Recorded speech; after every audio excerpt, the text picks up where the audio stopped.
नमस्कार, मैं हूँ प्रियांशी श्रीवास्तव। बिहार में नई सरकार बनी, मंत्रियों ने शपथ ली, लेकिन इस पूरे समारोह में सबसे ज्यादा चर्चा रही उपेंद्र कुशवाहा की और उनके बेटे की। जैसे ही कुशवाहा जी शपथ ले रहे थे, उन्होंने मंच पर अपने बेटे को इशारा किया और वो पास आ गया। उन्होंने अपने बेटे को, जिसका राजनीति में अब तक कोई खास परिचय नहीं था, उसे सीधे बिना चुनाव लड़ाए, बिना संघर्ष कराए जीन्स पैंट में बुलाकर कैबिनेट मंत्री की शपथ दिला दी।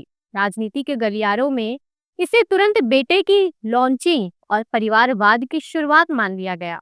मगर ये पहला किस्सा नहीं है जब राजनीति में परिवारवाद और पुत्र मोह को देखा गया हो। पहले भी ऐसे कई किस्से देखे गए हैं।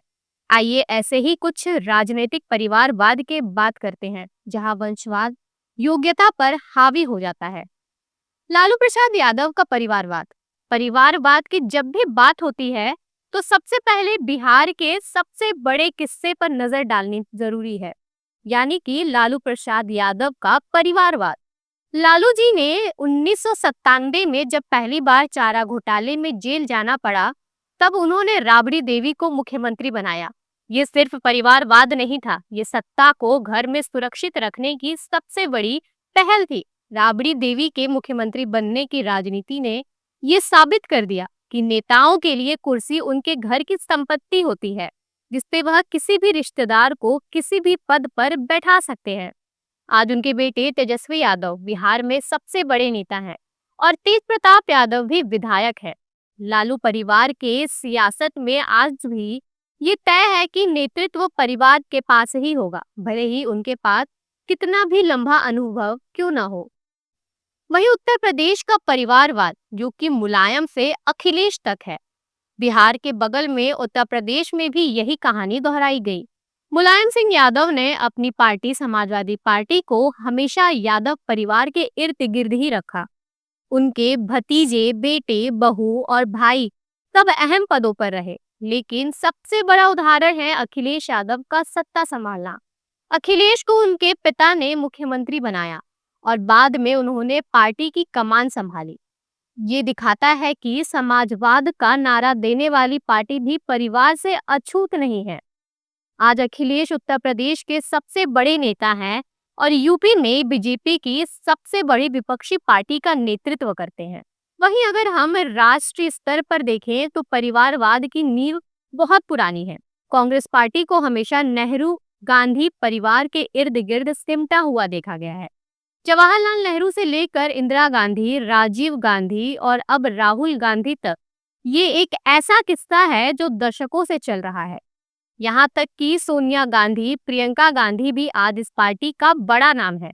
देश की आजादी के बाद से ही कांग्रेस देश की सबसे बड़ी पार्टी रही है, मगर इसका नेतृत्व हमेशा नेहरू गांधी परिवार के हाथ में रहा है। यहाँ तक कि डॉक्टर मनमोहन सिंह के पास प्रधानमंत्री कुर्सी होने के बाद भी कमान कुर्सी की सोनिया गांधी के हाथ में ही थी। यहाँ भी सवाल ये नहीं है कि नेता योग्य है या नहीं, बल्कि ये है कि पार्टी की कमान हमेशा एक ही परिवार के पास क्यों रहती है। इस वंशवादी परंपरा ने कांग्रेस को भारी नुकसान पहुंचाया है, क्योंकि जब कोई बाहरी नेता पार्टी का अध्यक्ष बनना चाहता है तो उसे उस एक परिवार की परंपरा को तोड़ना पड़ता है, जो बहुत ही मुश्किल होता है। एनडीए में भी परिवारवाद की कहानी है। सबसे दिलचस्प बात यह है कि भारतीय जनता पार्टी और एनडीए हमेशा परिवारवाद पर हमला करती है। प्रधानमंत्री मोदी जी अपनी हर रैली में कांग्रेस, आरजेडी और सपा पर इसी बात को लेकर निशाना साधते हैं। लेकिन सच ये है कि बीजेपी भी इस रोग से पूरी तरह मुक्त नहीं है।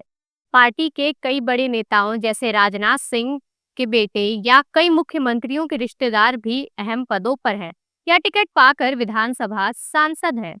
ये छोटा परिवारवाद है, जो बड़ा परिवारवाद जितना हावी तो नहीं दिखता है, लेकिन ये दिखाता है कि भारतीय राजनीति में सत्ता की विरासत को आगे बढ़ाना एक सामान्य नियम बन चुका है।